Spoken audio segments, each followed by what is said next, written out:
Picture this. In the irradiated wasteland of Appalachia, where Fallout 76's story unfolds, something unprecedented occurs.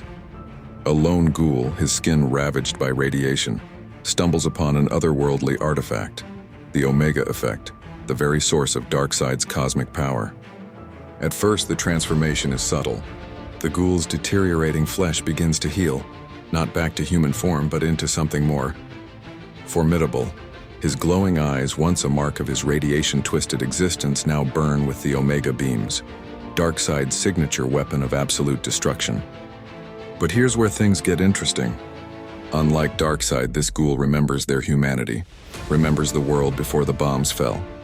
They possess all the power of a god, but with the perspective of someone who has lost everything and survived through centuries of hardship. Imagine the implications. A being with the power to reshape reality, commanding the forces of apocalypse, but with first-hand experience of humanity's capacity for both destruction and resilience. Would they use this power to restore the wasteland, or would the corruption of such immense power transform them into something even more terrifying than darkseid himself? The other ghouls would look to them as a messiah, while human survivors might see them as the ultimate threat.